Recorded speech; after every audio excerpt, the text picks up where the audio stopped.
సర్వవేదార్థతత్వజ్ఞం వేదార్థప్రతిపాదకం పురాణసారసర్వజ్ఞం కృష్ణం వందే జగద్గురుం.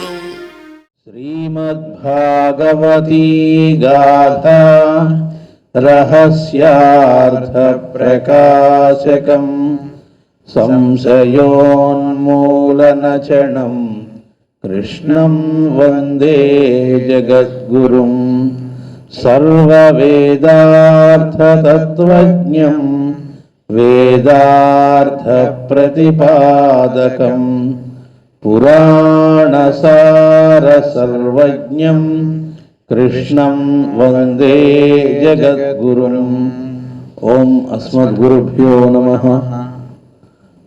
నిన్న మనం 28వ అధ్యాయం మధ్యలో ఉన్నాం. ఎక్స్ప్లెనేషను అందరికీ కూడా ఆ వృష్ణి వంశం వాళ్ళు, యదు వంశం వాళ్ళు, ఈ వంశాల వాళ్ళకి ఆ రాజ్యాల్ని ఇవ్వటం చేసిన తర్వాత ఆ తర్వాత అష్టమహిషుల్ని వాళ్ళని కూర్చోబెట్టుకొని రాత్రిపూట వాళ్ళు భోజనాలు కూడా చేశారు అని అనుకున్న తర్వాత శ్రీకృష్ణుడు దేహత్యాగాన్ని గురించి తెలియజేశాడు అర్జునుడు. అనంతరం వాళ్ళందరూ కూడా మాకు కూడా అగ్ని ప్రవేశానికి ఏర్పాట్లు చేయమని అడగటం, వాళ్ళు ఎలా కోరారో అట్లా ఆయన చేయటం, వాళ్ళందరూ కూడా యోగాగ్ని కల్పించుకొని దేహమును దగ్ధమనర్చుకోవడం జరిగింది. అర్జునుడు చింతాక్రాంతుడై చెదరిన మనస్సుతో మౌనమున దినావశేషము గడిపెను. ఆ మిగతా రోజంతా కూడా చాలా మౌనంగా గడిపేట. ఆ రాత్రి అంతయు కృష్ణ బలరాములు, రుక్మిణి సత్యభామములు, జాంబవతి, రేవతి మొదలగు స్త్రీలందరూ కూడా నూతన వస్త్ర మాల్యాంబరధారుణులై ద్వారకా నగరమందలి అంతఃపుర బాహ్యావన సీమలలో, ద్వారక ఇప్పుడు లేదు కానీ ద్వారకలో ఆ అంతఃపుర చుట్టూ ఉండేటువంటి బాహ్యాల్లో ఉండేటువంటి ఉద్యానవనాల్లో ఆ కృష్ణ బలరాములు, రుక్మిణి సత్యభామలు, ఆ జాంబవతి, రేవతి మొదలైన స్త్రీలందరూ కూడా చక్కగా అలంకరించుకొని మంచి వస్త్రాలే కాకుండా ఆభరణాలు అలాగే పూలదండలు మొదలైనవన్నీ ధరించి తిరుగుతూ ముచ్చట్లు చెప్పుకుంటున్నట్లు, మధుర గానాలు ఆలపిస్తున్నట్లు ఆయనకి నిద్రలో స్వప్నాలు వచ్చినాయి. మళ్ళా మెలకు వచ్చింది, మళ్ళా నిద్ర పట్టింది. ఈసారి ద్వారకపై మేఘాలన్నీ కూడా ప్రళయతాండవం చేయటం, సముద్రం పొంగి రావటం మొదలైన దృశ్యాలు కనబడ్డాయి. అలాగే తాను ఒక స్త్రీమూర్తిలాగా అర్జునుడు అయిపోయినట్లు కృష్ణ కృష్ణ ఈ దీనజనులను రక్షింపు అని ప్రార్థించటం. వెంటనే శ్రీకృష్ణుడు చాలా పూర్ణభవంతరాలు అంటే ఇటు భూమి దగ్గర నుంచి అటు అంతరిక్షం దాకా అట్లా పెద్ద ఆకారంగా మూర్తిగా అయి గోవర్ధన పర్వతాన్ని చిటికన వెలుతో ఎత్తి ఆ మేఘాల నుండి ద్వారకను రక్షిస్తున్నట్లు, ఆ పైన సముద్ర మహాతరంగములపై అలలపై నృత్యం చేస్తున్నట్లు, ఆ తరంగములు నెమ్మదిగా కాళీయుని పడగల్లాగా అయిపోయి కృంగిపోయినట్లు ఆయనకి కల వచ్చింది. అంటే ఆ తర్వాత మళ్ళీ మెలకు వచ్చిందిట, మళ్ళీ ఇంకోసారి నిద్ర పట్టిందిట. అంటే రాత్రంతా కలలు రావటం, మెలకు రావటం, మళ్ళీ కలలు రావటం అట్లా జరుగుతుంది అర్జునుడికి. కారు మబ్బులు విరయబోసుకుని జుట్టుగా ముక్తకేశిని దిగంబరేగు మృత్యుదేవత ద్వారక వైపు మెరుపు తీగల వంటి కనులతో చూస్తూ మృత్యుదేవత కనపడిందిట. భయంకరంగా మిడిగురులతో తెల్లకూరలతో గర్జిస్తూ వస్తూ ఉందిట. ఇందులో కృష్ణుడు చిన్నపిల్లవాడు అయిపోయి పూతనా పూతనా అని అరుస్తూ కిలకిల నవ్వుతూ ఆ రక్కసి వక్షస్థలాన్ని మోదుతున్నట్ట. అట్లా కల వచ్చింది, మరలా మెలకు వచ్చింది. ఆ రాత్రి మిగతా శేషం అంతా కూడా ఆయన ఆలోచనలతో నిండిపోయాట. అంటే ఇక కళలు మాటికి వస్తున్నందుకు ఇక మెలకుతూనే ఉన్నాడు, కానీ ఆలోచిస్తూనే ఉన్నట్ట. భావ పరంపరలతో తెల్లవారు చేసింది, దాంతో నెమ్మదిగా తెల్లారిందిట అర్జునుడికి. మనస్సు చిక్కబట్టుకునలేక మర్నాడు ఉదయాన్నే బయలుదేరి రథారుడై హస్తినకు బయలుదేరాడట. ఆ రథం ఒక చోట రెండుగా మార్గం చీలి ఉంది. ఒకవైపు ఏమో హస్తినకు ఉంటుంది, ఇంకోటేమో అడవిలోకి ఉంటుంది. ఏమనుకున్నాడో ఏంటో చట్టాలన రథాన్ని ఇంకో మార్గంలోకి తిప్పాడట. అంటే హస్తిన వైపు కాకుండా ఇంకో వైపుకుని. అలా రథం హిమవత్ పర్వత ప్రత్యంత సీమలకు చేరుకొనను. హిమాలయ పర్వత ప్రాంతాల దాకా వెళ్ళిపోయాట. అలా రథం ఎంత దూరం వెళుతుందో, వెళ్ళటానికి వీలుందో అంత దూరం కొండపైకి ఎక్కించాట. ఆ పైన ఇక రథం వెళ్ళదోని కూడా నడుచుకుంటూ బయలుదేరాట. అలా కొండలు లోయలు దాటిపోతున్నట్ట. ఎక్కడికండి అంటే అతనికి ఒక నిర్దిష్టమైన గమ్యం లేదుట. ఎక్కడికి వెళుతున్నాడనేది తనకే తెలియదు. అలా ఒక గమ్యం అనేటువంటిది, లక్ష్యం అనేది లేకుండా బయలుదేరాట. ఇంతలో ఒక కొండ మలుపులో 18 సంవత్సరాల స్వరూపంగా, అంటే 18 ఏళ్ల స్వరూపంగా ఆయనకి శైలపుత్రి దర్శనమైంది. ఆవిడ తన యొక్క కుడి చేతిలో కమండలం, జపమాల, ఎడమ చేతిలో త్రిశూలం ధరించి ఎదురు వచ్చింది. వచ్చి, నీవి పర్వతము ఆరోహించి వేణువనము మీదుగా, తులసి కోటల మీదుగా బదరికాశ్రమణకు వెళ్ళు. అక్కడ సుత మహర్షి పర్ణశాలం దగ్గర వేచి ఉండు. వ్యాసమునింద్రుడు దర్శింపగలవు, మనశ్శాంతి లభిస్తుంది అని చెప్పింది. ఇట్లు బలికి ఆవిడ మళ్ళా వెంటనే వెనక్కి తిరిగి కొండ మలుపుల్లో మాయమైందిట. ఇతను కొద్దిగా ఆశ్చర్యపోయాట. ఆవిడ చెప్పినట్లే ప్రయాణం చేసి వ్యాసమునింద్రుడి దర్శనం అయిందిట. అప్పుడు వ్యాసుడికి నేనేమీ చెప్పక్కర్లే, డైరెక్ట్గా వ్యాసుడే వెంటనే అంటున్నాడు, నాకు సర్వము నాకు అవగతమే, అంటే జరిగింది మొత్తం నాకు తెలుసు అని. కాలము విచిత్రమైనది, దాని వేగము అవ్యక్తము, అంటే కనబడేది కాదు. అచింత్యము, అది మనం ఆలోచించడానికి మన ఊహకు అందేది కాదు. సుదుర్దర్శము, ఎప్పటికీ కూడా దాన్ని మనం చూడలేము. కాలము నుండి బహిర్గతమైన సర్వసృష్టియు కాలము సొత్తే కానీ, ఈ సర్వసృష్టి ఈ కాలంలో నుండే బయటకు వస్తూ ఉంది. ఇది కాలం యొక్క సొత్తే కానీ కాలము సృష్టి సొత్తు కాదు. కాలానికి అధీనమై సృష్టి ఉంటుంది కానీ సృష్టి అధీనంలో కాలం ఉండడం అనేది ఎప్పటికీ జరగదు. దాని నుండి వచ్చిన దానిలోని భాగములు దానిని ఎట్లు ఇమిడ్చుకొనగలవు?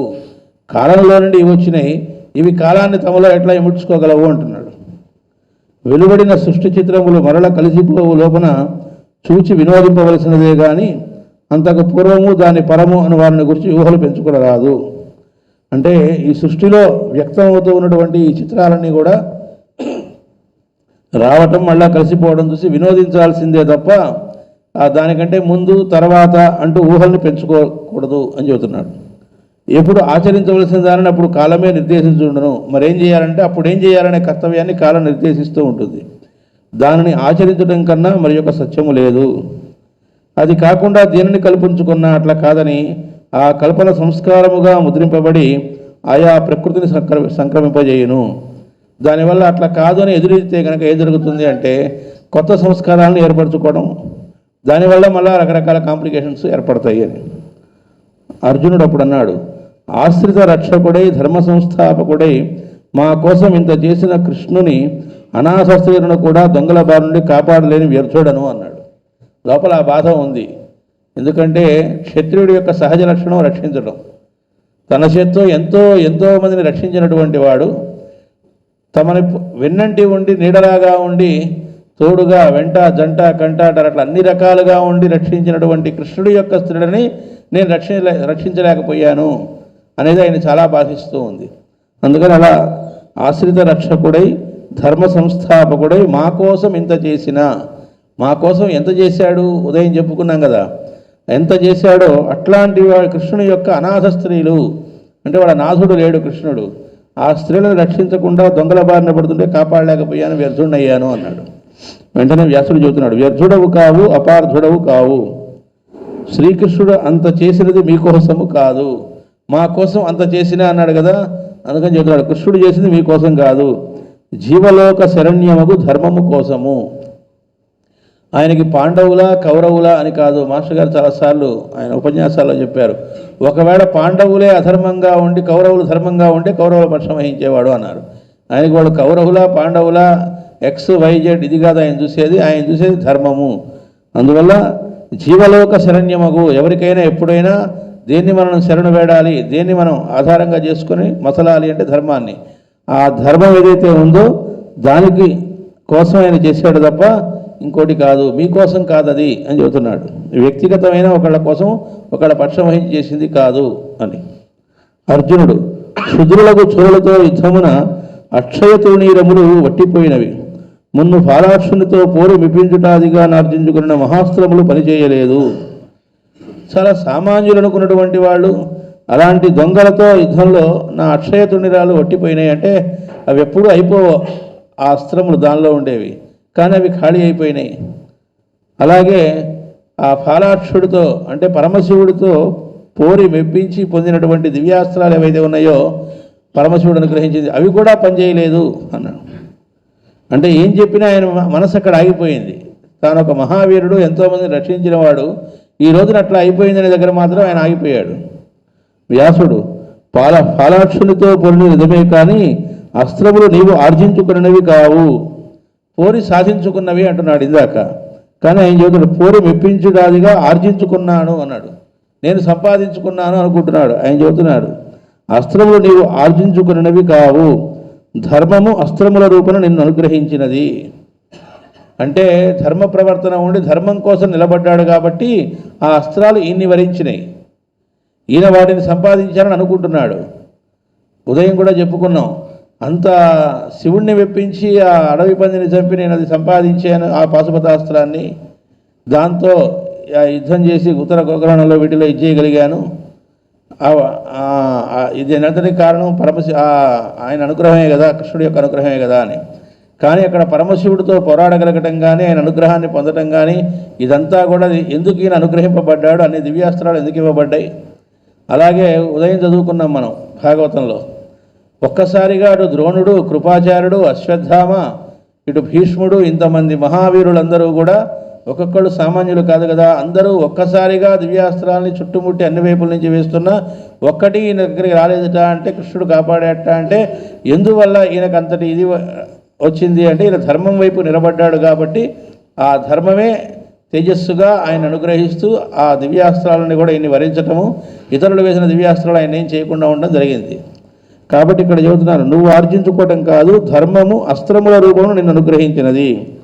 ఏ జీవి రూపము ఏ మహాకార్య సాధనకు ఏర్పడునో ఆ కార్యము తీరిన వెనుక ఆ జీవికి సాధింపగల కార్యం ఉండదు. మనం ఆర్ట్ ఆఫ్ డయింగ్ అని దేహత్యాగ విద్యలో చెప్పుకున్నాం. ఒక పర్పస్ కోసం మనల్ని పుట్టించడం ఉంటుంది. ఆ పర్పస్ అయిపోయింది అనుకున్న తర్వాత ఆ రోజుల్లో వాళ్ళు ఆ తర్వాత ఆ దేహత్యాగ విద్య ద్వారా దేహాన్ని వదిలిపెట్టేవాళ్ళు అని. సో ఇక్కడ కూడా నీ పర్పస్ కంప్లీట్ అయిందయ్యా, ఆ పర్పస్ అయిపోయిన తర్వాత ఆ దివ్యాస్త్రాలు పనిచేయలేదు, తర్వాత ఆ మంత్రాలు తెలిసినా ఉచ్చరించడం చేశాడు కానీ దాని ఫలితం ఏమీ ఉపయోగపడలేదు, వాళ్ళ సాక్షాత్కారం కలగటం కానీ అవి పనిచేయడం కానీ జరగలేదు. ఇంకా ఆశ్చర్యం, అక్షయ తూణిరమని అనుగ్రహించినటువంటివి కూడా ఖాళీ అయిపోయినాయి. ఇంకా చెబుతున్నాడు ఆయన, చిరకాలము సహవసించిన పుణ్య విశేషమున చిరపరితమైన వాసుదేవుని మందస్మిత ముఖారవిందమును హృదయమున నిలుపుము. చిరకాలం ఆయనతో నివసించగలిగావు కదా, సహవసించావు.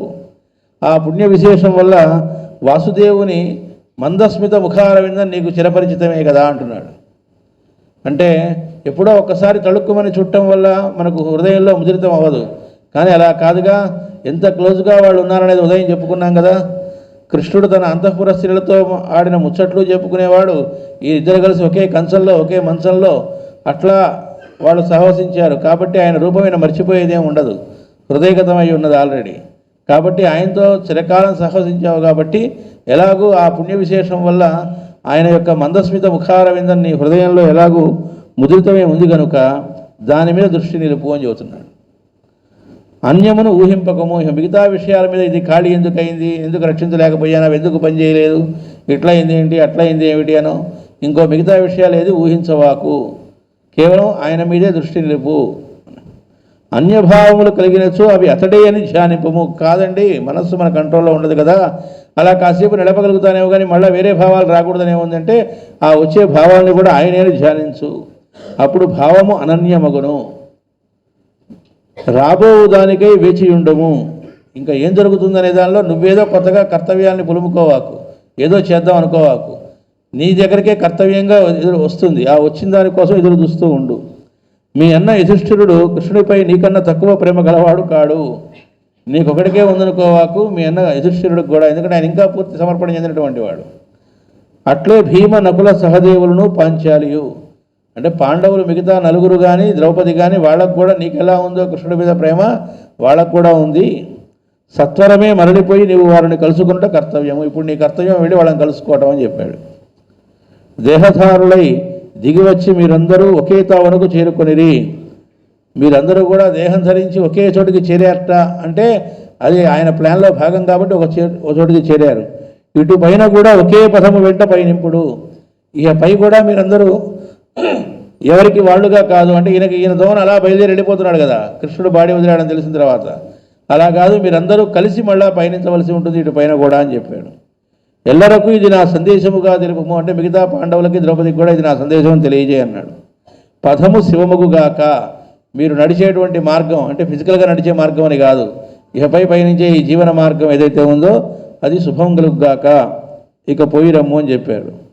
అర్జునుడు నిశ్చల హృదయుడై దాంతో నిశ్చలత్వం కలిగి హస్తినాభిముఖముగా ప్రయాణం చేశాడట. అయితే ఇంత వేదవ్యాసుడు చెప్పినప్పటికీ నీటిపై వ్రాసిన అక్షర పంక్తి వలె గమనికి వచ్చి వచ్చుట లేదు. నీటి మీద ఏదైనా రాస్తే అలాగే ఉంటుందా? అట్లా ఇంత ఆయన చెప్పినా అది కాసేపు గమనికలో ఉంటుంది, కాసేపు ఉండట్లేదు. వచ్చే తెలివి పోయే తెలివిలాగా ఉంది. పూర్వం ఇదే పలుకులు పలుమార్లు కృష్ణుడు చేసిన హెచ్చరికలే. మరి ఆయన భగవద్గీత రూపంలో ఇంకా రకరకాల సందర్భాల్లో ఆయన హెచ్చరించిన హెచ్చరికలే ఇవన్నీ కూడా. అప్పుడు కూడా కాలప్రవాహమును నీటిపై లిఖింపబడిన అక్షర పంక్తి వల్లే గమనికి వచ్చి రాలేదు. అప్పుడు కూడా అలాగే కాలప్రవాహంలో కొట్టుకుపోయినాయని అర్థం. అదొక ప్రవాహంలాగా అనుకుంటే అక్కడ కూడా ఇలాగే నీటి మీద వ్రాతల్లాగా వచ్చినట్లు పోయినట్లు అయింది. దీనికి ఉదాహరణ ఏంటంటే భగవద్గీత అంత ఉపదేశం చేసిన తర్వాత కూడా అప్పుడు కర్తవ్యాన్ని నిర్వర్తించాడు, చక్కగా బాగానే ఉంది. కానీ మొన్న చెప్పారు కదా మాస్టర్ గారు, ఆవిడెవడో బ్రాహ్మణుడు వాడి పిల్లవాడు చనిపోయాడని చెప్పి వస్తే నేను పోతానని బయలుదేరాడు. కృష్ణుడు అడక్క ముందే పట్టించుకుని అందులో ఇన్వాల్వ్ అయ్యి అసలు తన్నేం అడగలే. ఆయన కృష్ణుడు అడుగుతున్నాడు, కృష్ణుడు ఏమి ఇస్తాడో ఆన్సర్ తర్వాత సంగతి. మధ్యలో తనకేం కృష్ణుడు ఆదేశించలే. అంటే మరి అంత భగవద్గీత తెలిసిన వాడు కూడా మళ్ళీ అలా చేశాడు ఏమిటి అంటే అలా అంతే చెబుతున్నాడు. కాల ప్రవాహంలో కొట్టుకుపోయినాయి అంతకుముందు కృష్ణుడు చెప్పినవి కూడా ఇప్పుడు కూడా అలాగే అవుతూ ఉందిట. అయితే ఆ పలుకులనే మరల ధ్యానించుతూ అర్జునుడు పురోగమించను. అటు కృష్ణుడు చెప్పినా వేదవ్యాసుడు చెప్పినా ఒకటే హెచ్చరికలు కాబట్టి చేసింది. ఆ మాటలనే మళ్ళా ధ్యానిస్తూ అర్జునుడు పురోగమించాట.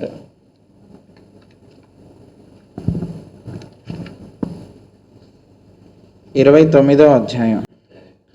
అర్జునుడు హస్తినాపురికి రాకముందే కురుక్షేత్రము నుండి వచ్చిన రాజపురుషులు అచ్చటి వృత్తాంతము సమస్తము యుధిష్ఠిరాదులకు విన్నవించిరి. అర్జునుని రాకతో యుధిష్ఠిరుని పరివారమంతయు దుఃఖపు జడివాన జల్లులలో మునిగిపోయెను. ఆ జడివాన ముసురు పట్టి 3 అహోరాత్రములు వారిని ముంచెత్తెను. 4వ నాడు ఉదయమున పరీక్షిత్తు పాండవులను ద్రౌపదిని సుఖాసీనులను చేసి పాదాభివందనమునర్చి ఇట్లనెను: మీరిక దుఃఖింపరాదు. వాసుదేవుడు చనిపోయినని భ్రాంతి పడుచున్నారు. అది నాస్తికులు పడవలసిన భ్రాంతి. ఉన్నవానిని లేడని భావించుట నాస్తిక మతము. మన రాజగృహమున అది సంక్రమించుట వలన హస్తినలో నాస్తిక వేదాంతుల వాగ్బలము చూపుచూ సంచరించుచున్నారు. నిన్న హస్తిముఖ సింహద్వారము దగ్గర ఒక నాస్తికుడు పౌర యువకులను చేరదీసి ఇట్లు ఘోషించుచుండెను: ఏది కృష్ణుడు దైవమని ఘోషించుచున్నారే, ఆ కృష్ణుడు కూడా తనకన్నా పరుడు లేడనియు, తాను శాశ్వతుడననియు, ఆద్యంతరహితుడననియు, జనన మరణాతీతుడైన పరబ్రహ్మననియు పలుమారు ఉపన్యసించెను. వ్యాసుడు ఆ పలుకులను భగవద్గీతలుగా రచించెను. మరి ఆద్యంతరహితుడైనచో ఎట్లు చనిపోయినాడు? నమ్మునట్టి మూర్ఖులున్నచో నేను కూడా దేవుడనని చెప్పగలను. వానిని దేవుడని అంగీకరించుటకు కారణమేమి? నన్ను అంగీకరింపకుండుటకు కారణమేమి? ఈ తత్వజ్ఞానము తలకెక్కించుకొనక త్వరగా మేల్కొనుడు. ఇట్లా అనేక విధముల ప్రలాపములు చేయుచుండగా నేను ప్రచ్ఛన్న వేషమున రథారూఢుడనై వచ్చుచుంటిని. సహదేవుడు: వాని శిరస్సుపై పాదం ఉంచితివా లేదా? పరీక్షిత్తు: అంత మాత్రమున వాని కంఠధ్వని పెచ్చుబెరుగునే గాని తగ్గదు.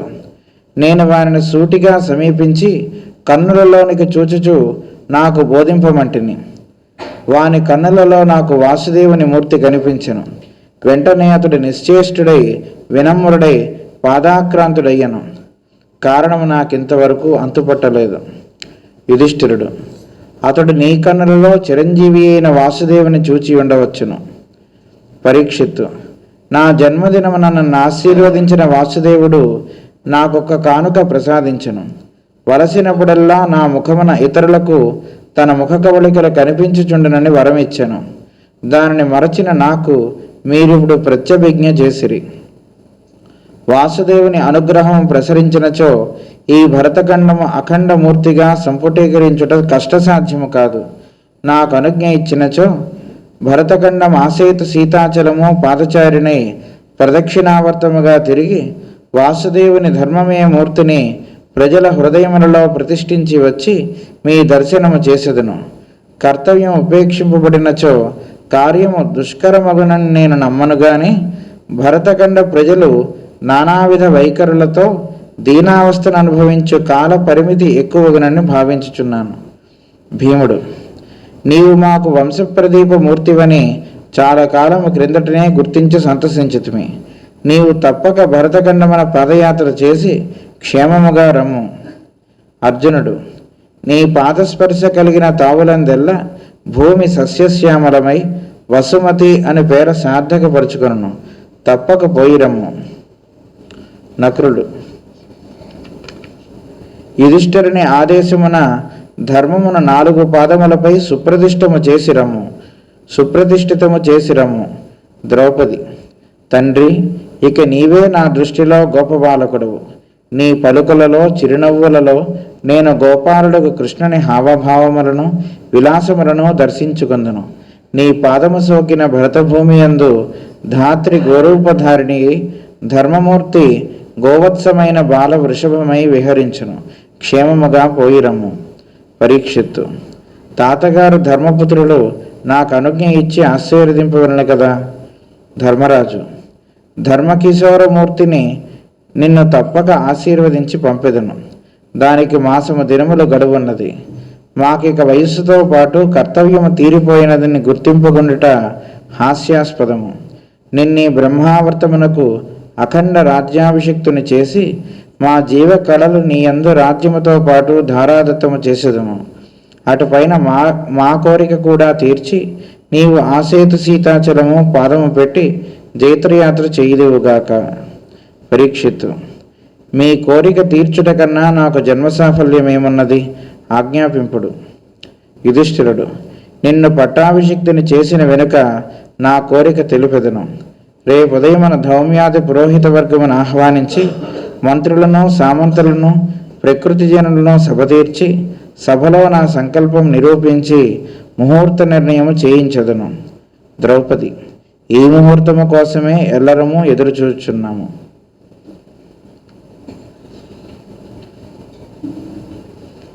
అయితే అర్జునుడు వేదవ్యాసుడు ఉపదేశం తీసుకున్న తర్వాత మళ్ళా హస్తినకు బయలుదేరి వచ్చాడు. అయితే ఈ లోపల కురుక్షేత్రంలో ఆయన అంతకుముందు మీటింగ్ పెట్టి అందరికీ చెప్పి ఆ రాజ్యాల్ని ఆ వృష్ణి వంశం వాళ్ళకి అప్పచెప్పినప్పుడు ఈయనతో పాటు ఉన్నటువంటి రాజపురుషులు ఎవరైతే ఉన్నారో వాళ్ళు అచ్చటి వృత్తాంత సమస్తం యుధిష్ఠిరాదులకు విన్నవించేశారు. వాళ్ళు వచ్చేసారు వెనక్కి. అర్జునుని రాకతో యుధిష్ఠిరుని పరివారమంతయు దుఃఖపు జడివాన జల్లులలో మునిగిపోయెను. వాళ్ళందరూ కూడా పూర్తి ఈయన వచ్చిన తర్వాత ప్రత్యక్షంగా ఆయన ద్వారా తెలుసుకొని అందరూ కూడా దుఃఖపు జడివాన జల్లుల్లోట. ఆ జడివాన ముసురు పట్టి 3 అహోరాత్రములు వారిని ముంచెత్తను. అంటే జడివాన అంటే నిజంగా జడివానని కాదు. ఆ దుఃఖసాగరంలో వాళ్ళు అలాగే ఉండడం అనేది 3 రోజులు పట్టిందట కోలుకోవడానికి. 3 రోజులైనా వాళ్ళు అలాగే ఉన్నారట. 4వ రోజు ఉదయం పరీక్షిత్తు పాండవుల్ని ద్రౌపదిని కూర్చోబెట్టి పాదనమస్కారం చేసి పాదాభివందనం చేసి, మీరిట్లా దుఃఖింపరాదు, వాసుదేవుడు చనిపోయిననే భ్రాంతి పడుచున్నారు. అది నాస్తికులు పడవలసిన భ్రాంతి.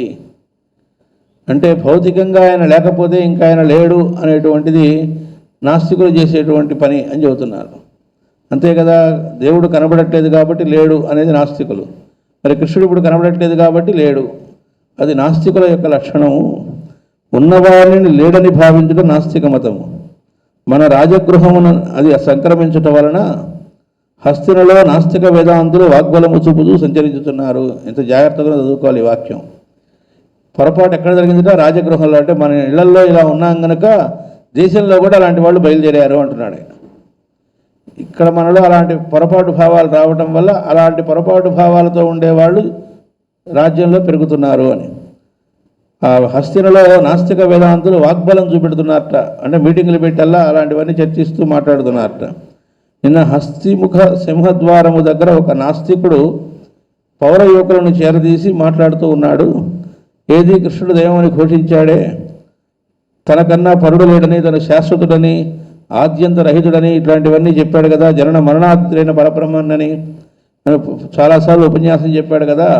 ఆ వేదవ్యాసుడేమో ఆ పలుకులన్నీ కలిపి భగవద్గీతలుగా రచించాడు కదా. మరి అట్లాంటి ఆద్యంత రహితుడైతే ఎట్లా చనిపోయాడు?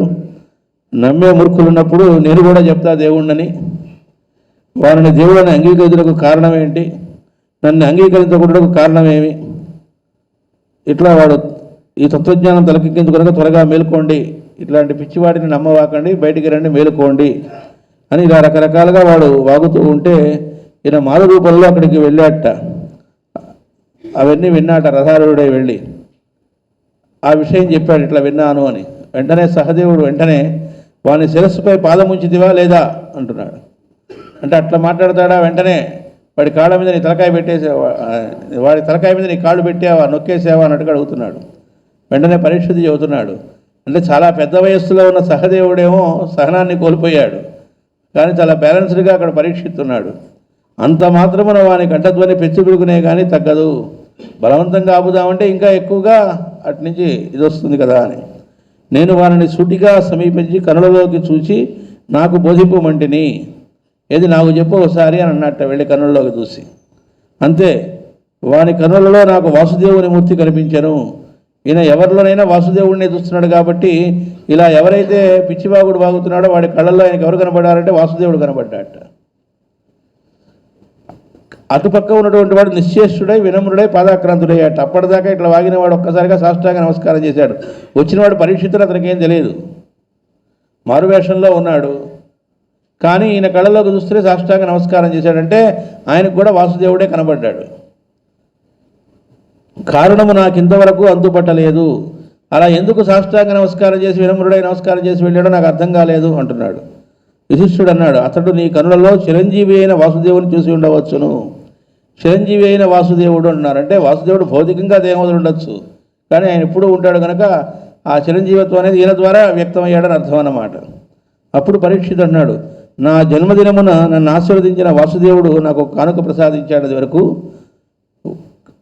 సమయం అవసరమైనప్పుడల్లా నీ ముఖం ద్వారా నేను వ్యక్తం అవుతూ ఉంటాను అని, ఇతరులకి నీ ముఖ కవళికల ద్వారా కనబడుతూ ఉంటాను అని.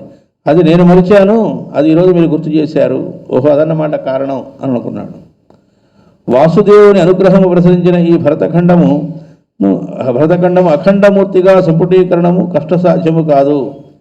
మొత్తాన్ని ఒక త్రాటి మీదుగా మళ్ళీ ఈ భరతభూమిని తీసుకురావడం, ఇలా వివిధ సిద్ధాంతాలు వాదాలతో ఉన్న వాళ్ళందరూ కూడా రకరకాలుగా విడగొట్టబడి అవ్వటం కాకుండా అందరినీ కూడా ఒకే త్రాటి మీదకి తీసుకురావడం పెద్ద కష్టమేం కాదు. మీరు నాకు గనుక అనుజ్ఞ ఇస్తే ఆసేతు సీతాచలము మొత్తం కూడా భరతఖండం మొత్తాన్ని ప్రదక్షిణావృతంగా చక్కగా రౌండ్గా ఒక ప్రదక్షిణలాగా మొత్తం తిరిగి అన్ని చోట్ల కూడా ప్రజల హృదయాల్లో వాసుదేవుని ధర్మమయమూర్తిని, అంటే అర్థం ఇక్కడ వాసుదేవుడు చూపెట్టిన మార్గాన్ని, అంటే ఉదాహరణకు ఎప్పుడు కూడా ఒక గురువు అయినా పరమాత్మ అయినా వాళ్ళు వ్యక్తులు గారు, ప్రిన్సిపల్, వాళ్ళు చెప్పిన మార్గం కాబట్టి ఆ మార్గాన్ని తెలియజేయటం అన్నమాట. ఆయన ధర్మమయమూర్తిని ప్రజల హృదయాల్లో ప్రతిష్ఠించి వచ్చి మీ దర్శనం చేసుకుంటాను అన్నాడు.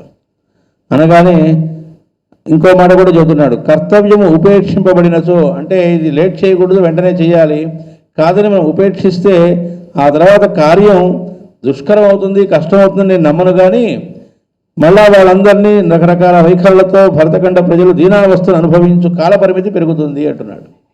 అంటే ఎవరికి వాళ్ళు ఒక్కో రకమైన భావజాలంతో ఇది నాది, ఇది కరెక్ట్ అని, ఒకడు ఇది కరెక్ట్ అని, ఇప్పుడు నాస్తికవాదంలాగా ఇంకా రకరకాల వాదాలు పెరిగి వాళ్ళందరూ కూడా హాయిగా కలిసికట్టుగా కాకుండా ఒకళ్ళొకళ్ళు కొట్టుకుంటూ ఉండేటువంటి అలాంటి దీనావస్థలో భరతభూమి ప్రజలు ఉండేటువంటి కాలపరిమితి పెరుగుతుంది, ఎక్కువ అవుతుంది అనుకుంటున్నాను లేట్ చేస్తే అన్నాడు.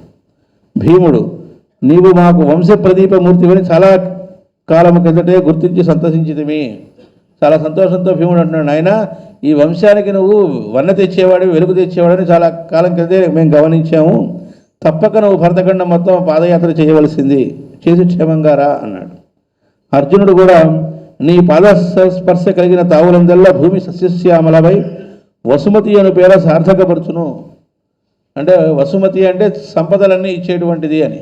అట్లా చక్కగా మళ్ళా ఏ కాలంలో పండే పంటలు అంతకుముందు చెప్పాడు కదా, ఉదయం మనం చదువుకున్నాం, నిన్న ఇవాళ ధర్మరాజు అనేక ఉత్పాతాలు కనబడటం, కృష్ణుడు బాడీ వదిలాడేమని అనుమానం రావటం, ఎందుకంటే పంటలు పండకపోవటం, అవన్నీ ఎప్పుడూ లేనిది అలాంటివన్నీ వచ్చినాయని. అలా కాకుండా ఈయన పాదం పెట్టిన తావులల్లా, ఈయన పాదం పెట్టడం అంటే అర్థం ఏంటి, వాసుదేవుడు పాదం పెట్టడమే. ఎందుకంటే పేరుకు పరీక్షిస్తున్నా ఆయన మొత్తం వాసుదేవమయంగా జీవిస్తున్నాడు కనుక అందరిలో వాసుదేవుడినే జీవిస్తూ ధర్మమయమూర్తిగా ఉన్నాడు కనుక ఈయన ఎక్కడికి వెళితే అక్కడ సస్యశ్యామలం అవుతుంది. ఆ రకంగా సార్థకపరచుకో, తప్పక పోయిరమ్ము అన్నాడు.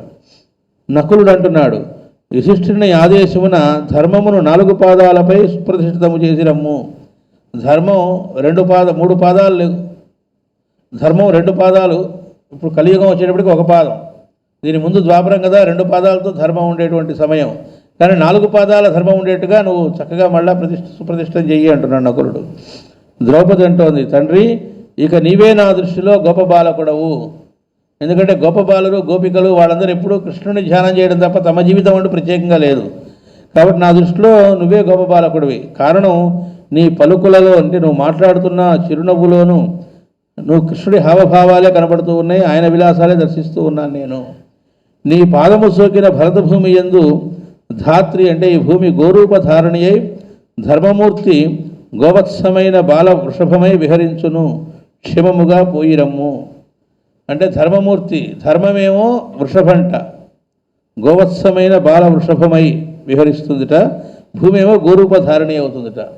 కాబట్టి చక్కగా వెళ్ళిరా, క్షేమంగా వెళ్ళిరా. అప్పుడు పరీక్షిత్ అంటున్నాడు, ఆయన తప్ప మిగతా అందరూ కూడా చాలా బాగుంది, నువ్వు వెళ్ళవలసిందని భీముడు అన్నాడు, అర్జునుడు అన్నాడు, నకులుడు అన్నాడు. సహదేవుడు ప్రత్యేకంగా చెప్పలే. అంతకుముందు సహదేవుడేమో వాడిని అంతు చూసావా అన్నట్టుగా మాట్లాడాడు. ద్రౌపది అన్నది. అప్పుడు పరీక్షిత్ అన్నాడు, తాతగారు ధర్మపుత్రుడు, నాకు అనుజ్ఞ ఇచ్చి ఆశీర్వదింపవలను కదా, తాతగారు అనుజ్ఞ కావాలి కదా, ఆయన ధర్మమూర్తి కుమారుడు, ధర్మపుత్రుడు, కాబట్టి ఆయన ఇవ్వాలి నాకు అన్నారు. అప్పుడు ధర్మరాజు అంటున్నాడు, ధర్మ కిషోరమూర్తిని నిన్ను తప్పక ఆశీర్వదించి పంపేదను. తప్పక అలాగే అన్నాడు ఆయన వెంటనే. కానీ దానికి 1 నెల టైం ఉన్నది. ఇక మాకిక వయసుతో పాటు కర్తవ్యం తీరిపోయిందని గుర్తింపకుండా హాస్యాస్పదము అన్నాడు. కృష్ణుడు కూడా దేహం వదిలిన తర్వాత ఇంకా ఇక్కడ పర్పస్ అంతా పూర్తయిన తర్వాత, ఆయన పర్పస్ పూర్తయిందంటే ఆయనతో వచ్చిన మా అందరి పర్పస్ కూడా పూర్తి నెరవేరిందని అర్థం. కాబట్టి వయసుతో పాటు కర్తవ్యం కూడా తీరిపోయిందని ఇంకా మేము గుర్తించకపోవడం హాస్యాస్పదం. నిన్నీ బ్రహ్మావర్తమునకు అఖండ రాజ్యాభిషిక్తుడిని చేసి మా జీవకళలు నీ యందు రాజ్యముతో పాటు ధారాదత్తము చేసేదము అన్నాడు. ఇక్కడ జీవకళలు అంటే అర్థం ఏమిటంటే వాళ్ళు ఏ రకంగా జీవించి వాళ్ళ ప్రవర్తిల్లారో అవన్నీ కూడా ఈయనలో నిక్షిప్తం చేసి, అంటే ఆ లక్షణాలన్నీ ఈయనకి సంక్రమించేటట్లుగా అనుగ్రహించి అని అర్థం. అటుపైన మా కోరిక కూడా తీర్చి నీవు ఆసేతు సీతాజలము పాదము పెట్టి జైత్రయాత్ర చేదువుగాక అన్నాడు. నిన్ను పట్టాభిషిక్తుడిని చేస్తాం, చేసిన తర్వాత మా కోరిక తీర్చాలి, అది తీర్చిన తర్వాత నువ్వు పాదయాత్రగా జైత్రయాత్రగా వెళ్దుగానివి అన్నాడు. పరీక్షిత్తు, మీ కోరిక తీర్చుట కన్నా నాకు జన్మ సాఫల్యం ఏమున్నది, ఆజ్ఞాపింపుడు అన్నాడు. ఏంటో చెప్పండి ఆ కోరిక, తప్పగా నా అధ్యక్షడం కంటే నాకు కావాల్సిందే ఉంది, నా జీవితానికి సార్థకత చెప్పండి అన్నాడు. అప్పుడు యుధిష్ఠిరుడు అంటున్నాడు, నిన్ను పట్టాభిషిక్తుడిని చేసిన వెనుక నా కోరిక తెలిపేదను. ఆ కోరిక ఏంటో నన్ను పట్టాభిషిక్తుడిని చేశాక చెబుతాను. రేపే ధౌమ్యుడు మొదలైన పురోహిత వర్గాన్ని పిలుస్తాను, మంత్రుల్ని సామంతుల్ని అలాగే జనాల్ని, అంటే ప్రజల్ని అందరినీ కూడా చేర్చి నా సంకల్పాన్ని నిరూపించి ముహూర్త నిర్ణయం చేయిస్తాను అన్నాడు. ద్రౌపది వెంటనే అంటుంది, ఈ ముహూర్తం కోసమే ఎల్లరము ఎదురు చూస్తున్నాము అన్నది.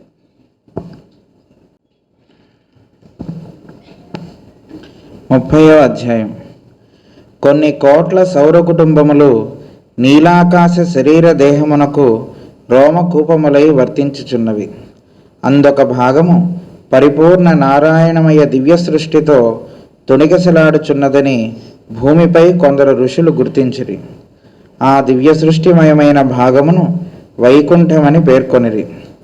దాని యందు తారకా వ్యూహములై అనంతుడైన ఆదిశేషుని రూపము, గరుడు, కమలాసనుడు, సనక సనందనాథులు, ప్రజాపతులు, సప్తఋషులు చరించుచుందురు. వాని నడుమ గల నీలాకాశమూర్తికి వారు నారాయణుని దేహమని పేరు పెట్టిరి. ఆ సౌర కుటుంబముల్లో వెలుగొందు గ్రహములపైనున్న జీవులు విదేహమూర్తులై కిరణమయులై నిత్యసూరులు అని పేర్కొనబడిరి.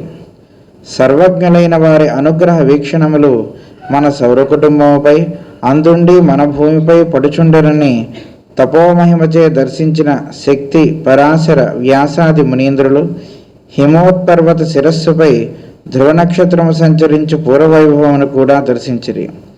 ఆ పూర్వకల్పములలో ధ్రువ నక్షత్రము చుట్టూను, అనగా హిమోత్పర్వతముల చుట్టూను కులాల చక్రము వలె సకల గ్రహ తారకామండలము చరించుచుండెడిది. దాని నుండి ఒక చక్రాకారమైన దేవర్షిగణ వ్యూహము తేజస్సుగా దిగివచ్చును. మన భూమి జీవులకు జ్ఞానమును ఉద్బోధ చేసి వేదమునకు కర్మజ్ఞానమయమైన రూపకల్పనము చేసినది. ఆ చక్రమును శ్వేతద్వీపము అని వ్యవహరించి అర్చించుచు ఆ జగన్నివాసుల నుండి వేదమును సంక్రమింపజేసుకున్న మూర్తులు కిరణ మార్గమున సప్తాగ్నులై, వాయుపదములో సప్త మరుత్తులై, సప్తసాగర ఘోషలను ఛందస్సులతో కూడా సాములుగా భూమికి కొనివచ్చి పృథ్వీమయ దేహములు దాల్చిరి. వారు ఆ చక్రమునకు దిగువగా హిమోత్పర్వతములకు పైన తపోమయముకు మరి ఒక చక్రమును నిర్మాణము చేసి ప్రతిష్ఠించుకొనిది. దాని కిందకు వచ్చిన పర్వతారణ్య సీమలను నైమిషము అనిరి. నైమిషారణ్యమున నిరంతరముగా వేద పురాణ సమన్వయము జరుగుచుండును. భూమి జీవుల సంసారమయమైన ప్రవర్తనమున ధర్మస్పర్శ నిలుపుటకు వారచ్చట నుండి సంకల్పించుచుందురు. సూర్య చంద్రవంశముల ప్రభువుల దేహధారులై వచ్చి భూమిని పరిపాలించుచుండగా నైమిషారణ్య ఋషుల ద్వారమున శ్వేతద్వీప వాసులు ధర్మమయమైన కాలగతిని పృథివీకి ఉద్బోధించుచుందురు. దానికి మార్గమును సుగమము చేయుటకై నైమిషమున భావనామయములైన సత్వద్వారములు కల్పించుటకు ఋషులు ఆయా సంవత్సర భాగములలో సదస్సు చేయుట ఆదికాలము నుండి పరిపాటి.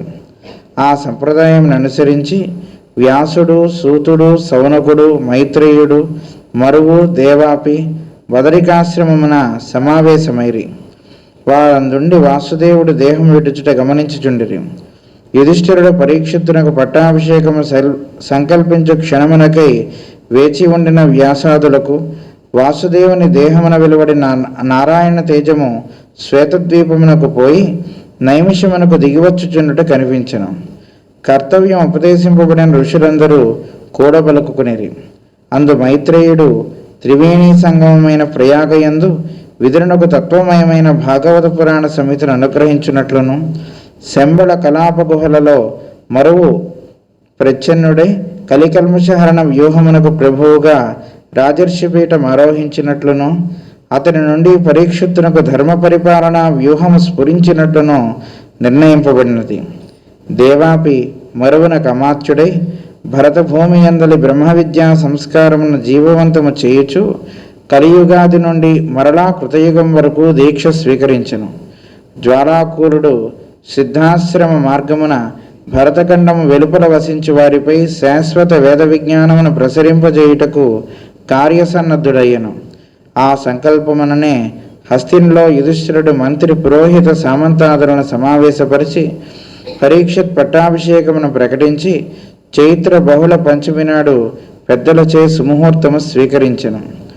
మైత్రేయుడు ప్రయాగ సమీపమున గంగా తీరమున పర్ణకుటీరమును నిర్మించుకొని బ్రాహ్మీమయుడై విదురుని రాకను సంకల్పించెను.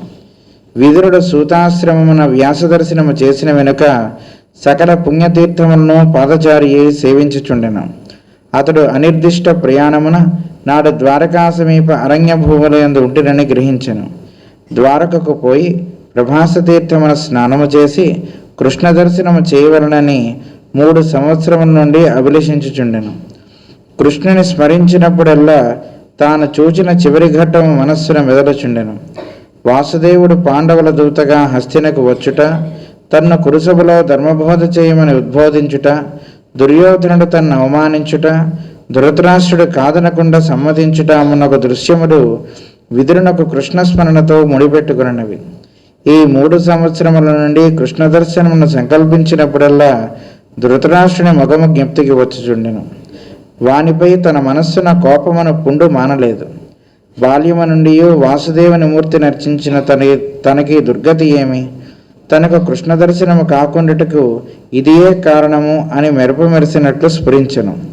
కన్నులు దుఃఖాశ్రుపూరితములై మేను దహించుకొని పోవు ఆవేదన బయలుదేరినది. నన్ను కోప పాపమును పీడకల నుండి ప్రబోధింపలేవా, నా మాయను తొలగింపలేవా అని వాసుదేవుని ఉద్దేశించి చేతులెత్తి ఆక్రోశించెను. అనతి దూరమున ఉద్ధవుడు కనిపించెను. అతని రూపము గుర్తుపట్టినట్లు లేదు. గెడ్డములు, మీసములు, కేశములు పెరిగిపోయినవి. కనబడిన తీర్థమున కృంకిడి తుడుచుకొనకుండా కాలావశేషములైన ఆర్ద్రవస్త్ర ఖండములతో సంచరించుచున్న ఉద్ధవుని దేహము చెట్టు బెరడు వలె గట్టిపడినది. ఆ దేహము చుట్టూను బాలారుణ కాంతిపుంజం వంటి తేజము నడచి వచ్చుచున్నది. విదురుడు ఒక్క పరుగున వచ్చి ఉద్ధవుని గాఢాలింగనము చేసుకుని ఆవురనుచు నాక్రోశించెను. ఉద్ధవుడు మందస్మితము చేసెను. ఆ మందస్మిత కాంతులు విదురుని మనస్సాగరమున గల ఆటుపోటులను నిస్తరంగము చేసి మంచినీటి కోనేరు వలె నిలిపినవి. తన్ను ద్వారకకు కొనిపోయి వాసుదేవుని దర్శన భాగ్యము కలిగింపుమని విదురుడు అర్థించెను. ఉద్ధవుడు, వాసుదేవుడును ద్వారకయు అజరామరములు, అవి భక్తజనుల హృదయములందు మాత్రమే లభించును. విదురుడు, భావము సందిగ్ధముగా నున్నది, తిన్నగా వివరించి చెప్పుము. ఉద్ధవుడు, ద్వారక సముద్రమున మునిగిపోయినది. వాసుదేవుడు దేహత్యాగమునకు ముందే తన దివ్య రూపముతో నాకును మైత్రేయునకును దర్శనమిచ్చెను. అది దేహముతో సంబంధించిన రూపము కాదు. ఆ రూపమున నవయవ్వన మూర్తియే మాతో సంభాషించెను. తన శ్వాసగా చరమోపదేశమును మాకు అందించుచున్నప్పుడు కూడా నిన్ను స్మరించెను. మాకు ప్రసాదించిన భాగవతమయ అనుభూతిని మాలో ఒకరు నీకు ఉపదేశింపవలనని ఆజ్ఞాపించెను. తపోవనమున ప్రశాంతుడై గంగా తీరమున నిశ్చరుడై ఉన్న మైత్రేయునకు నిన్ను శిష్యునిగా అప్పజెప్పి నేను నా అన్వేషణలో ఉందును. నీ దుఃఖముతో నాకు సంబంధము లేదు, నీకే సంబంధము లేదు. అయినను దుఃఖించుట మానలేదు కనుక దుఃఖించుచూనే నా వెంట రమ్ము. మైత్రేయుల దర్శనముతో సకల దుఃఖములు ఉపశమించును. ఇట్లు పలికి ఉద్ధవుడు విదురుని వెంట పెట్టుకుని యమునా నదిని దాటించి గంగా తీరమున ప్రయాగ సమీపమున్న దూరము నుండి మైత్రేయుని పర్ణకుటీరము చూపి బదరికాశ్రమ అభిముఖుడై వెడలిపోయిను. మైత్రేయుని ఉపాసించి సృష్టి రహస్యమును కథలుగా ఉపదేశించు విధానమును విదురుడు స్వీకరించెను. క్షీరాబ్ది అని నారాయణమయ తారకా వ్యూహము మొదలు మన భూగోళవాసుల వరకును సృష్టియందు వర్తించు కాలమానములు, అనుక్రమణికలు, వాని అందించు పరమ భాగవతోత్తముల జీవిత వైభవములు వెన్నతో వలె సులువుగా స్వీకరించెను. బ్రహ్మ, ప్రజాపతులు, త్రిమూర్తులు మొదలుకొని మన భూమిని పరిపాలించుచున్న ప్రభువులకు ధ్రువుడు, పృథు చక్రవర్తి, గ్రహరాజులు మున్నగ వారి వృత్తాంతములు కూడా సరహస్యముగా మైత్రేయుడు విదురునకు ప్రసాదించెను. జీవుడు తాను కూడా అందొక భాగముగా తెలిసి వర్తించుటకు కావలసిన భక్తి యోగము, నారాయణుడు హరి అను పేర వాసుదేవుడై దిగివచ్చే విధానము కూడా ఉపదేశించెను. ఈ ఉపదేశమును సాకల్యముగా వ్యాసుడు పురాణ సంహిత యందు భాగవత భాగముగా గ్రంథస్థము చేసెను. దానిని జీర్ణించుకొని భాగవతమయ శరీరుడై విదురుడు పరీక్షిత్తు పట్టాభిషేకము నాటికి సిద్ధమూర్తి అయి హస్తినకు పోయిను. పట్టాభిషేకమున సన్నిధి చేసిన వ్యాస మైత్రేయాదులతో తాను కూడా సూక్ష్మదేహమున అంతరిక్షచారి పరీక్షిత్తు పట్టాభిషేక మహోత్సవ దృశ్యములను చూచి ఆనందించెను. కలికల్మష దమనమునకై తానును శిష్యులను స్వీకరించి ఉద్బోధించి లోకనీతికిని మోక్షధర్మమునకును ఆచార్యుడై మెలగుచు పరీక్షిత్ పరిపాలనను పౌరుల ముఖమున సుగమము చేయ సంకల్పించి మైత్రేయుని ఆశీర్వాదము పొందెను. వాని ధర్మమును అవలంబించిన భావి శిష్యులు వానిని సమవర్తి అవతారము అని పూజించిరి.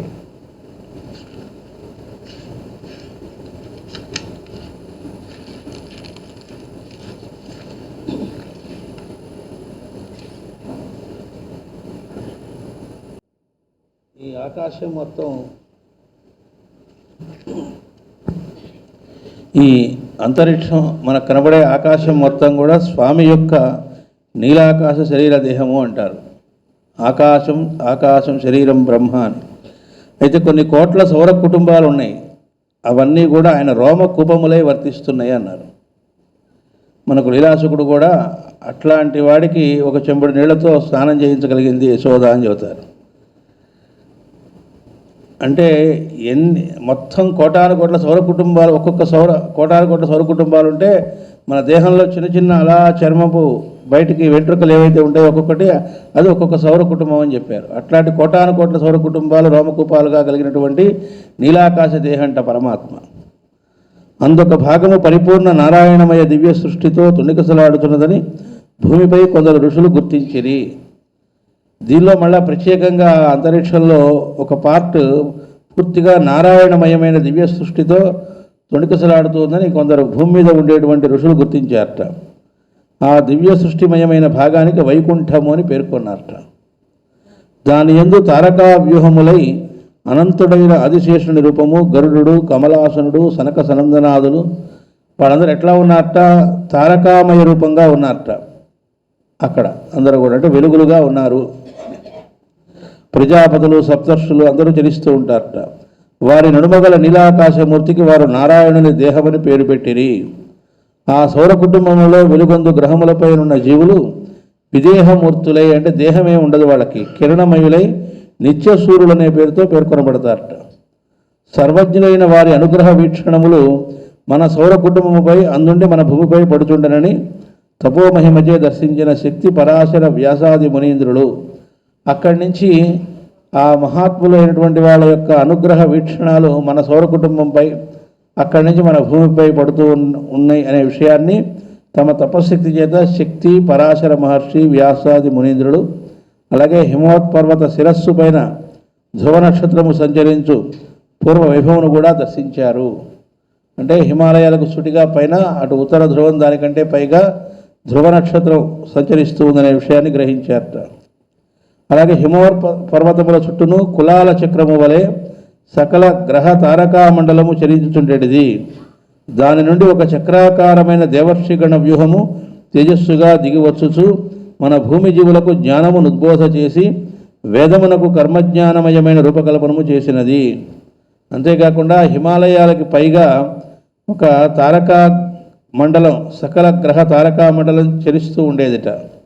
దాని నుండి చక్రాకారమై దేవర్షిగణ వ్యూహము తేజస్సుగా దిగి వస్తూ ఇక్కడుండే భూమి జీవులకు జ్ఞానాన్ని ఉద్బోధిస్తూ వేదమునకు కర్మజ్ఞానమయమైన రూపకల్పనము అంటే కేవలం తెలుసుకోవడం అనేది కాకుండా అటు ఆచరణ, తెలుసుకొనుట ఈ రెండు రకాలైనటువంటిది వేదమునకి లక్ష్యము కనుక ఆ రకంగా రూపకల్పన చేసేట వాళ్ళు. ఆ చక్రమును శ్వేతద్వీపమని వ్యవహరించుచు అర్చించుచు ఆ జగన్నివాసుల నుండి వేదమును సంక్రమింపజేసుకున్న మూర్తులు కిరణ మార్గమున సప్తాగ్నులై వాయుపథములలో సప్త మరుత్తులై సప్త సాగర ఘోషలను ఛందస్సులతో కూడా సామలుగా భూమికి కొనివచ్చి పృథ్వీమయ దేహములు దాల్చిరి. మాస్టర్ గారు శ్రీపతి అనే శతకంలో వర్ణిస్తారు. అక్కడ ఈ శ్వేతద్వీపం అనే దాని గురించి వర్ణిస్తారు. లోకాలోక పర్వతమునకు కూడా అవ్వల ఉంటుంది అని చెప్పారు.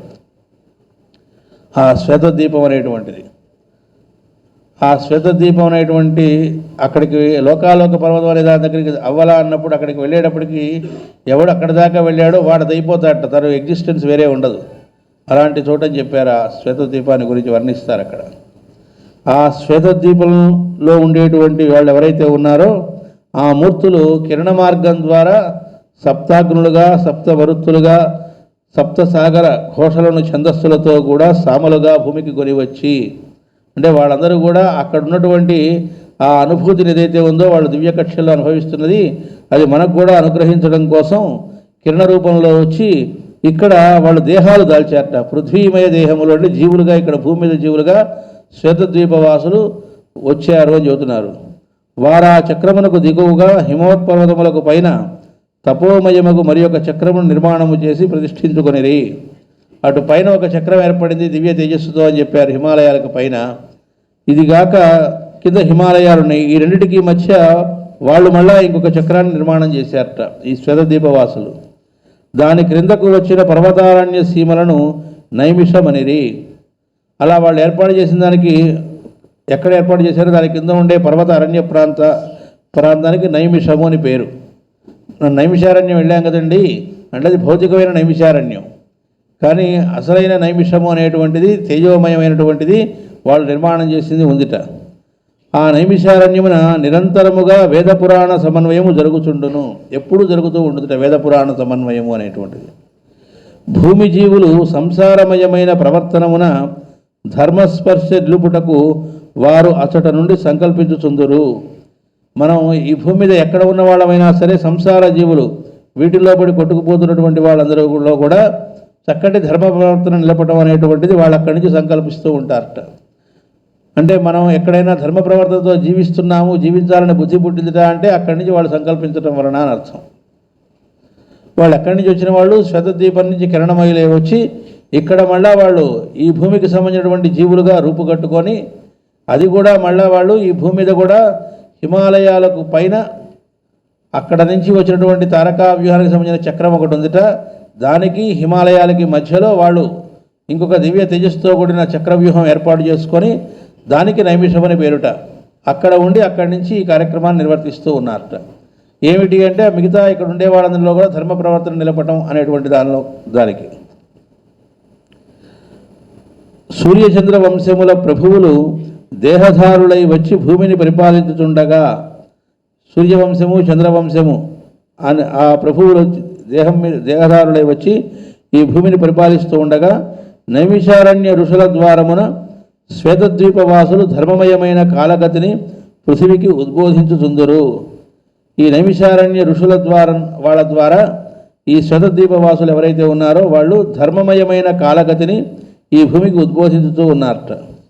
దానికి మార్గములు సుగమము చేయుటకై నైమిషమున భావమయములైన సత్వద్వారములు కల్పించుటకు ఋషులు ఆయా సంవత్సర భాగములలో సదస్సు చేయుట ఆదికాలము నుండి పరిపాటి. అయితే ఇదంతా జరగాలిట అంటే దానికి అర్హత సంపాదించాలి. అది భావమయంగా వాళ్ళు ఇచ్చేటువంటి దాన్ని స్వీకరించడం కోసం ఋషులు ఆయా సంవత్సర భాగాల్లో సదస్సు చేస్తూ ఉంటారట. అంటే దాన్ని పొందడానికి కావాల్సిన అర్హత పొందడానికి అక్కడ వాళ్ళు అందరూ కలవటం, కలిసి వాళ్ళు ధ్యానం చేయటం సామూహికంగా, అంటే సత్రయాగములు అంటారు చూడండి, అలాంటివి వీళ్ళు చేస్తూ వస్తారట. వీళ్ళు ఈ ఋషులందరూ సత్రయాగములు చేయటం అంటే అర్థం ఏమిటి అంటే ఆ చక్కటి ఏదైతే వెలుగుదారి వాళ్ళు మనం బాగుపడటానికి ఇచ్చేది ఉందో దాన్ని గ్రహించడానికి కావాల్సిన అర్హత ఈ భూమి మీద ఉండే జీవులకు ఏర్పాటు చేయడానికి. మాస్టర్ గారు దీన్నే ఇన్నర్ గవర్నమెంట్ అన్నారు. మనం చూసే ఈ గవర్నమెంట్లు కాకుండా అసలైన గవర్నమెంట్ అంటే వాళ్ళు మనం అనుకునే ఈ పార్టీలు, ఈ దేశాలు వీటికి సంబంధించింది కాదు. ఈ భూమి మీద ఉండేటువంటి వాళ్ళందరినీ కూడా, అందులో ఉండేటువంటి వాళ్ళు, ఆ మహనీయులు ఒక్కొక్కళ్ళు ఒక్కో భాగంలో ఉండేటువంటి వాళ్ళ యొక్క బాధ్యతని స్వీకరించి ఈ భూమిని కూడా మళ్ళీ 7 భాగాలుగా చేసుకున్నారు వాళ్ళు. ఆ 7 భాగాల్లో ఉండేటువంటి దానికి కూడా కేంద్రాలుగా 3 తీసుకున్నారు. వాటిల్లో ఒకటి హిమాలయాలు, శంబడ అనేటువంటిది. అట్లా మొత్తం 3 సెంటర్స్ని కూడా తీసుకున్నారని మాస్టర్ గారు మనకు తెలియజేశారు. అలాంటి వాటిల్లో ఒకటి ఈ కలాప గుహలు అనేటువంటివి. ఇక్కడ అదే చెబుతున్నారు. వాళ్ళు అక్కడ ఏర్పాటు చేసుకొని అక్కడి నుంచి ఏం చేస్తూ ఉంటారంటే భావమయ కక్షలో అర్హత కలిగినటువంటి వాళ్ళందరికీ కూడా అక్కడి నుంచి తెలియజేస్తూ వస్తారు. ఆ తెలియజేయడం ద్వారా ఇక్కడ ఏం జరుగుతుందంటే కొంతమంది వాళ్ళు ఇచ్చిన తేజస్సును గుర్తించి గ్రహించగలిగిన సంసిద్ధులై పవిత్రత కలిగి ఉండి వాళ్ళు దాన్ని స్వీకరించగలుగుతారు. స్వీకరించి ఊరుకోరు. ఈ స్వీకరించిన వాళ్ళు మళ్ళీ ఇంకొంతమంది నడిపిస్తూ ఉంటారు. అదంతా అట్లా ఒక వంశ వృక్షంలాగా ఇదొక వృక్షం, గవర్నమెంట్ వృక్షం, ఇన్నర్ గవర్నెన్స్ సంబంధించినటువంటి ట్రీ అన్నమాట ఇది. ఆ సంప్రదాయమును అనుసరించి వ్యాసుడు, సూతుడు, సౌనకుడు, మైత్రేయుడు, మరువు, దేవాపి బదరికాశ్రమమున సమావేశమయ్యారు. దీనిలో భాగంగా వీళ్ళందరూ సమావేశమయ్యారట. ఎవరెవరు? వ్యాసుడు, సూతుడు, సౌనకుడు, మైత్రేయుడు, మరువు, దేవాపి. ఎక్కడ సమావేశమయ్యారు? బదరికాశ్రమంలో సమావేశమయ్యారు. వారు అందుండి వాసుదేవుడు దేహము విడుచుట గమనించుచుండిరి. వాళ్ళు అక్కడున్నా వాళ్ళకి అంతా కనపడుతుంటాయి కాబట్టి వాసుదేవుడు దేహం విడవడం అనేది వాళ్ళు గమనించారట. యుధిష్ఠిరుడు పరీక్షితులకు పట్టాభిషేకము సంకల్పించు క్షణమునకై వేచి ఉండిన వ్యాసాదులకు వాసుదేవుని దేహమున వెలువడిన నారాయణ తేజము శ్వేతద్వీపమునకు పోయి నైమిషమునకు దిగి వచ్చుతుంట కనిపించెను. మరి ఆయన దేహత్యాగం చేసినప్పుడు ఆయన యొక్క తేజస్సు ఎక్కడికి వెళ్ళిందిట? ఆ శ్వేతద్వీపానికి వెళ్ళిందిట వాసుదేవుడిది. మళ్ళీ అక్కడి నుంచి నైమిషానికి దిగి వచ్చిందిట. వాళ్ళందరూ దేనికోసం ఎదురు చూస్తూ ఉన్నారట? వ్యాసాదులు పరీక్షిత్తుకు ఎప్పుడు పట్టాభిషేకం చేస్తారా అనే దానికోసం ఎదురు చూస్తున్నారట. ఎందుకంటే దాని ద్వారా పరీక్షిత్తు ద్వారా మళ్ళా ఈ ధర్మం అనేటువంటిది నెలకొల్పబడటం అనేటువంటి దానికోసం. కర్తవ్యం ఉపదేశింపబడిన ఋషులందరూ కూడబలుక్కొనిరి. వాళ్ళకి ఆల్రెడీ వాసుదేవుడు ఇచ్చినటువంటి మైత్రేయుడికి ముందే చెప్పారు కదా, నీ సూక్ష్మదేహాన్ని ఇదిగా చేసుకొని చేస్తాను అని. కాబట్టి వాళ్ళందరూ కూడా ఇకపై మన కర్తవ్యం ఏంటనేటువంటిది ఋషులందరూ కూడబలుక్కున్నారట అక్కడ చేరి. అందు మైత్రేయుడు త్రివేణీ సంగమమైన ప్రయాగయందు విదురునకు తత్వమయమైన భాగవత పురాణ సంహిత అనుగ్రహించునట్లును కృష్ణుడు చెప్పాడు కదా, తర్వాత నువ్వు విదురుడికి నేను మీకు చేసిన ఈ ఉపదేశాన్నంతా తెలియజేయవలసిందని మైత్రేయుడికి చెప్పాడు. అది త్రివేణి సంగమ స్థలమైనటువంటి ప్రయాగలో విదురుడికి చెప్పాలి అని ఆయన నిర్ణయించుకున్నట్ట. ఏమిటి? భాగవత పురాణ సంహితను అనుగ్రహించున్నట్లును. ఆ తర్వాత శంబళ కళాప గుహలలో మరువు ప్రచ్ఛన్నుడై కలి కల్మష హరణ వ్యూహమునకు ప్రభువుగా రాజర్షి పీఠము ఆరోహించున్నట్లును. ఒక్కొక్కళ్ళు ఒక్కో టేకప్ చేశారు. మరువు యొక్క పనేమిటిట? ప్రచ్ఛన్నుడై అంటే డైరెక్ట్గా ఎక్కడ ఆయన కనబడటం ఉండదు. శంబళ కళాప గుహల్లో ఉండి కలి కల్మష హరణ వ్యూహమునకు ప్రభువుగా రాజర్షి పీఠము అంటే ఆయన కలియుగాంతం దాకా ఏం చేస్తాడు అంటే ఆ రాజులుగా ఎవరు పరిపాలిస్తున్నారో వాళ్ళ బుద్ధుల్ని ప్రచోదనం చేస్తూ కలికల్మషహరమైన మార్గానికి సుగమం చేస్తూ వస్తాడు ఆయన. అతని నుండి పరీక్షితునకు ధర్మ పరిపాలన వ్యూహము స్ఫురించున్నట్లును నిర్ణయించబడినది. జాగ్రత్త చదువుకోవాలి. పరీక్షితుగా ఆయన వచ్చి చెప్తాడనట్లే, పరీక్షితునకు ధర్మ పరిపాలన వ్యూహము స్ఫురించున్నట్లును. నేను ఇందాక చెప్పుకున్న చాప్టర్లో మాట్లాడుకుంటున్నప్పుడు ఇప్పుడు కర్తవ్యం ఏమిటి, ఇది కాదు చేయవలసింది, ఆయన ఆవేశపడ్డా కూడా సహదేవుడు ఈయనేం చెప్పాడు, అది కాదు చేయవలసింది, ఇక్కడ అసలు పొరపాటు ఎక్కడుంది, వాడు నాస్తికవాదం వాళ్ళంతా మాట్లాడుతున్నారంటే మనలో నాస్తికత్వం ఉంది కాబట్టి కృష్ణుడు దేహం వదిలితే కృష్ణుడు లేడనుకుంటున్నాము, కాబట్టి అతను వ్యక్తిగతంగా భౌతికంగా లేకపోవడం అనే నాస్తికం మనలో ఉంది కాబట్టి ప్రజల్లోకి వచ్చింది అన్నాడు. ఇప్పుడు కర్తవ్యం ఏమిటి అంటే ఆ వాసుదేవమయమూర్తిని ధర్మాన్ని ప్రతిష్ఠించాలంటే నేల 4 జరుగులా తిరిగి చేయవలసింది. అంటే ఆయనకి కర్తవ్యాన్ని లోపల నుంచి స్ఫురింపజేస్తున్నది ఎవరు? ఇదిగో ఆ కర్తవ్యం చేసేది ఈ మరువు అనేటువంటి ఆయన అన్నమాట. ఒక్క ఈయనకే కాదు, ఇట్లా ఎవరైతే ధర్మంగా ప్రజలకి కాపాడదామనేటువంటి లక్షణం ఉంటుందో దానికి సంసిద్ధులుగాను తయారు చేస్తారు. అట్లాంటి వాళ్ళు తయారైన తర్వాత వాళ్ళకి అవకాశం వచ్చేట్లు చేస్తారు. వాళ్ళ ద్వారా ఆ ఇన్నర్ గవర్నెన్స్ అనేటువంటిది వాళ్ళే చూసేది. అక్కడి నుంచి తట్టేట్టు చేస్తారట అంటే వాళ్ళు వచ్చి ఫిజికల్గా వచ్చి చెప్పేది ఏమి ఉండదు, స్ఫురింపజేస్తారు. తెలియని వాళ్ళది నాకే తట్టింది అనుకోవచ్చు, కానీ తట్టింపజేసేది వాళ్ళు. అతని నుండి పరీక్షితునకు ధర్మ పరిపాలన వ్యూహము స్ఫురించినట్లు నిర్ణయింపబడినది. ఇక దేవాపైనటువంటి ఆయన ఉన్నాడు. మరువునకు అమాత్యుడై భరత భూమి యందలి బ్రహ్మ విద్యా సంస్కారమును జీవవంతము చేయుచు కలియుగాది నుండి మరల కృతయుగము వరకు దీక్ష స్వీకరించను. ఇప్పుడు కలియుగం అయిన తర్వాత మళ్ళీ కృతయుగం వస్తుంది అంటారు. ధర్మం 4 పాదాల అంటే ఆటోమేటిక్గా పేజీ తిప్పినట్లుగా ఈ రూమ్ నుంచి ఆ రూమ్కి మారినట్లుగా ఒక్కసారిగా ఏమండి క్యాలెండర్ తీసేయండి, అయిపోయింది 2024 అయిపోయింది, 2025 వచ్చింది అన్నట్లుగా కలియుగం అయిపోయింది అనగానే కృతయుగం అనగానే అందరూ అక్కడ ఉండే వాళ్ళందరూ అలా ధర్మమయమూర్తులు అయిపోరు. ఇది ఆటోమేటిక్గా ఏది కాదు, నెమ్మదిగా ట్రాన్స్ఫర్మేషన్. అంటే ఒక్క పాదముగా ఉన్న ధర్మం మళ్ళీ 4 పాదాలు అవ్వడం అంటే దానికి తగ్గట్టుగా ఇక్కడ ఉండేటువంటి వాళ్ళందరూ కూడా ఒక్కొక్కళ్ళు సంస్కరింపబడి అనేక జన్మలలో ఈ భూమి మీద పుట్టేటువంటి వాళ్ళు ఎవల్యూషన్లో వాళ్ళు ఇంకెవడో చేయటం కాదు, వాళ్ళే సాధన చేయాలి.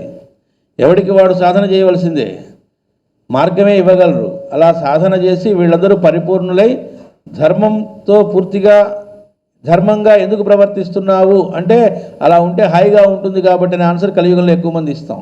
మాస్టర్ గారు చెప్పారు. మరి కృతయుగంకి వచ్చేటప్పటికి ధర్మంగా ఎందుకు ఉంటున్నావుట అంటే అలా ఉండకుండా ఉండలేను కనుక అనే ఆన్సర్ వస్తుందిట. ఇప్పుడు మాస్టర్ గారు చెబుతారు, రోడ్డు మీద ఆ రోజుల్లో మాస్టర్ గారు ఉదాహరణ ఇచ్చింది ఏంటంటే సైకిల్కి లైట్ లేకపోతే పోలీసు పట్టుకునేవాట ఆ రోజుల్లో. అందుకని ఉదాహరణ ఎక్కువగా అది ఇచ్చేవాళ్ళు మాస్టర్ గారు.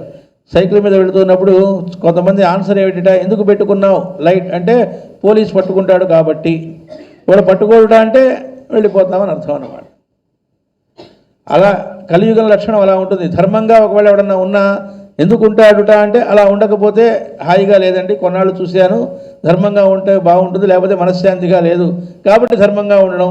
ఇలా కాకుండా ఒక కారణం మిషతో ధర్మంగా ఉండడం కాకుండా అలా ఉండకుండా ఇంకో రకంగా ఉండడం అనేది సాధ్యం నా వల్ల కాదు, ధర్మంగా ఉండడం కాకుండా ఇంకో రకంగా నేను ఉండలేను అని సహజంగా స్థితి రావటాన్నే కృతయుగం అన్నారు.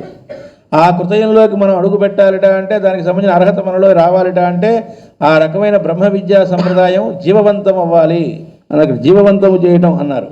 అది సంస్కారంగా మనలో నిలబడి ఆ రకమైన ఎవల్యూషన్లో ఆ సాధనలో అక్కడ దాకా రావడానికి సంబంధించిన మార్గాన్ని మొత్తాన్ని కలియుగాంతం వరకు అంటే మళ్ళా ఆ కృతయుగం ఏర్పడడానికి కావాల్సిన మొత్తం వ్యూహాన్ని చూసేవాడుగా దేవాభినైన మరువుకి అమాత్యుడుగా ఉంటూ ఆ విషయం ఆయన చూసేట్టుగా ఏర్పాటు జరిగిందిట.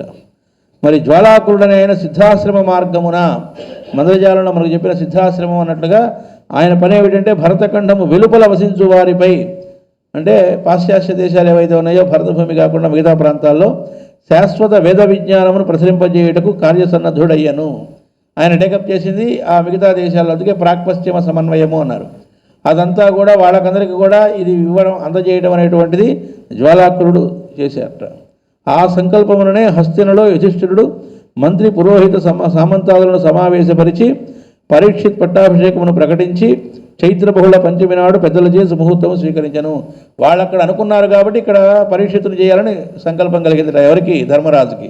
దాంతో మరోజు సమావేశం ఏర్పాటు చేయడం, చైత్ర బహుళ పంచమి నాడు ఆ పట్టాభిషేకమని పెద్దల చే సుముహూర్తం కూడా స్వీకరింపబడింది అని చెప్పారు. కాబట్టి ఎవరికి ఎక్కడ సత్సంకల్పాలు కలిగి ఏ పని జరుగుతున్నా దాని వెనక అక్కడ ఉన్నటువంటి వాళ్ళు భావమాయ కక్షలో అక్కడ ఉన్నటువంటి వాళ్ళు నిర్ణయించేది. అయితే ఇక్కడ ఫైనల్గా టైం అయింది. ఒక్క మాట ఏంటంటే, ఈ కలాప శంబళ గుహలు అనేటువంటి మాస్టర్ గారు చెప్పింది అవి భావమయ కక్షలో ఉన్నాయి తప్ప భౌతికంగా ఉన్నవి కావు అని చెప్పారు. అవి కనుక్కుందామని ఎవరో వెళ్ళటానికి ప్రయత్నాలు చేస్తే ఫిజికల్ ప్లేన్లో ఉన్నవి కాదు అవి భావమయ కక్షలో మాత్రమే ఉన్నాయి. అవి ఫిజికల్ ప్లేన్లోకి రూపు కట్టుకోవడం అనేది ఇంకా ఇప్పుడే జరిగేది కాదని చెప్పారు. అక్కడ వాళ్ళు ఉండి అక్కడికి ఫిజికల్గా ఉంటే మనందరం ఇదిగో పూరికి వచ్చినట్టే అందరం వెళ్ళిపోతూ ఉంటాం, వాళ్ళ పనులు అవ్వవు. ఎప్పుడు తెలుస్తారని చుట్టూ ఎదురు చూస్తూ మనం వెళ్ళినట్టుగా ఉంటుంది అప్పుడు. కాబట్టి వాళ్ళు ఈ లోకం పని చేయడానికి ఇవన్నీ అడ్డు కాబట్టి వాళ్ళు భౌతికంగా మనకు కనబడటం ఉండదు అని చెప్పారు. ఈ చాప్టర్ ఇంకా ఉన్నది, అది రేపు చూస్తాం. వాసుదేవ.